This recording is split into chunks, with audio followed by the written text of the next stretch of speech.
ការដកស្រង់តាមបែបបដិវិធីកំណាព្យមើលផែនដីខ្មែរបទកកតិស្មូតបែបក្អែកលូតទី2ចំនួន3វគ្គដំឡូងមួយដុំ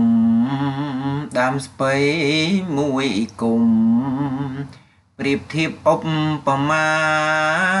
បាយក្រៀមមួយដៃតម្លៃស្មើគ្នាជីវិតប្រជាក្នុងសង្គមថ្មីយកវត្តធ្វើគុកអំណាចផ្ដាច់មុខហោះហើរសេរីជួនក្រោមអំណាច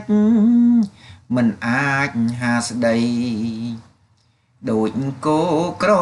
បីធ្វើអីតាមចិត្ត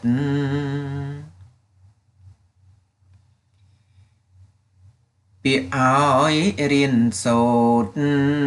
រឬដូចស្លូតបូតគួរត្រេកត្រអាតែមិនអប់រំបន្លំខួរក្បាលភាពពិតពួកពាលបោកប្រាំងសំឡាប់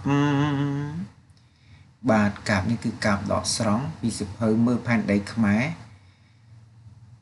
សម័យប៉ុលពតជាស្នាដៃកវីជួនមេនបាទសប្តាហ៍នេះមានក្នុងកម្មវិធីសិក្សាភាសាខ្មែរថ្នាក់ទី11មេរៀនទី8ទំព័រ176ស្មូតនិងរក្សាសិទ្ធិដោយវ៉ាប៊ូនីបរិញ្ញាបត្រជាន់ខ្ពស់អក្សរសាស្ត្រខ្មែរនិងជាគ្រូបង្រៀនមុខវិជ្ជាភាសាខ្មែរនៃសាលារៀនគ្រូយើងខេត្តស្ទឹងត្រែង